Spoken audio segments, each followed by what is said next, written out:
जिंदगी या उम्र में चाहे हम कितने भी बड़े हो जाएं, लेकिन हमें हमेशा अपने अंदर के बच्चे को जिंदा रखना चाहिए, क्योंकि हद से ज्यादा समझदारी जिंदगी बेरंग कर देती है। अपनी बहन बचाओ और दूसरे की बहन वाओ। अरे अपनी बहन बचाओ और दूसरे की बहन वाओ। अरे काय की अपनी बहन बचाओ, जब दूसरे की बहन वाओ तो खुद की बहन को भी मत बचाओ।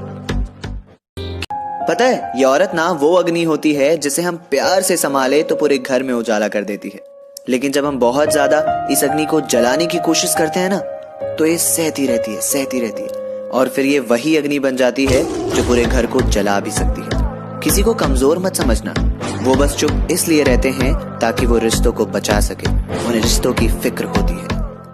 खूबसूरती हमेशा देखने वालों के मन और नजरों में होता है।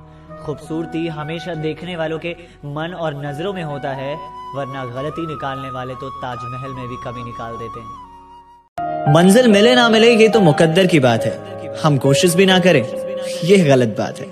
जिंदगी जख्मों से भरी है, वक्त को मरहम बनाना सीख लो। हारना तो है ही एक दिन मौत से, फिलहाल जिंदगी को जीतना सीख लो। एक लड़का होना भी बड़ा मुश्किल है मेरे दोस्त, एक लड़का होना भी बड़ा मुश्किल है। जरा सा अगर हम रो दे तो हमारी मर्दानगी पर सवाल उठने लगते हैं। बोझ कितना भी हो लेकिन वो उफ तक नहीं करता। अरे बोझ कितना भी हो लेकिन वो उफ तक नहीं करता। वो कंधा बाप का होता है मेरे दोस्त, बड़ा मजबूत होता है। खूबसूरत चेहरा, अच्छे कपड़े और बॉडी बिल्डर होना ही मर्द को खूबसूरत नहीं बनाता।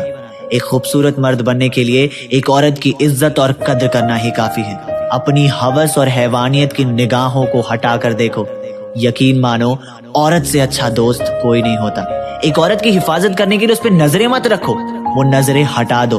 वो उस काबिल है कि अपनी सुरक्षा खुद कर सकती है। बस हम कर सकते हैं तो उसे सपोर्ट उन सभी चीजों में जिसमें वो आगे बढ़ना चाहती है, क्योंकि एक औरत है तो हम हैं, एक माँ है तो एक बच्चा है।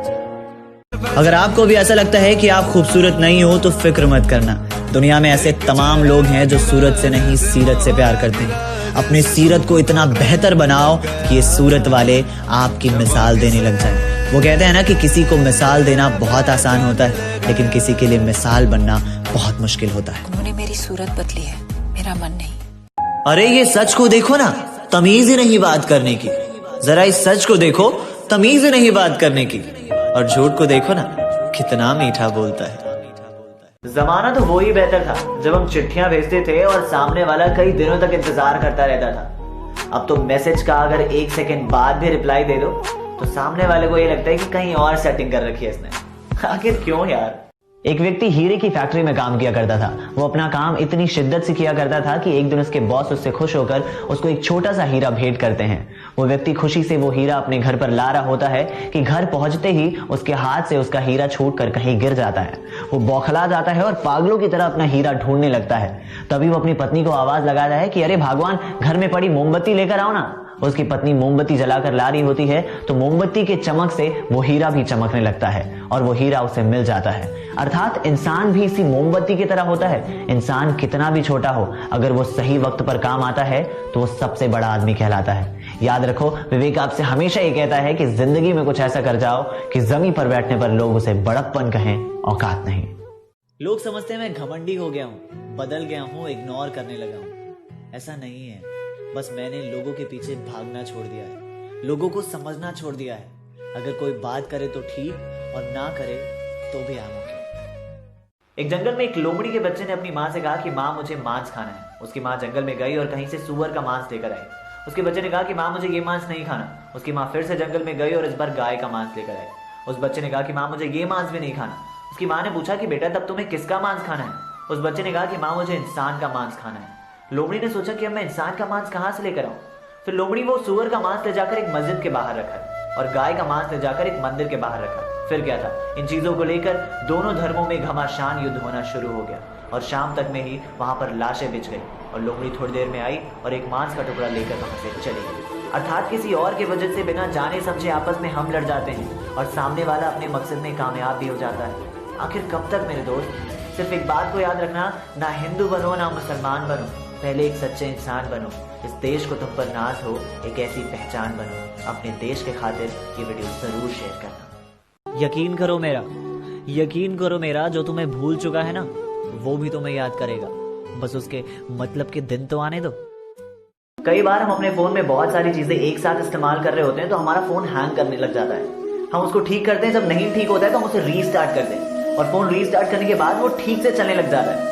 अक्सर जिंदगी में भी हमारे साथ यही होता है। जब हम जिंदगी में बहुत ज्यादा उलझ जाते हैं ना तो हमें अपनी जिंदगी को भी एक बार रीस्टार्ट कर लेना चाहिए। कसम से बता रहा हूँ, जिंदगी मजेदार हो जाएगी। गुरूर में इंसान को इंसान नहीं दिखता, इस गुरूर में इंसान को इंसान नहीं दिखता, जैसे छत पर चढ़ जाओ तो अपना ही मकान नहीं दिखता। एक व्यक्ति 2 टावर के बीच बनी रस्सी पर बड़े आराम से चल रहा था। उसके कंधे पर उसकी बेटी बैठी थी और उसके पास एक छड़ी भी था। जब वो दूसरे टावर के पास पहुंच गया तो पूरी भीड़ खुशी से शोर मचाने लगी। उसके बाद उस व्यक्ति ने पूछा कि क्या आपको लगता है कि मैं दूसरे टावर तक सुरक्षित पहुंच पाऊंगा?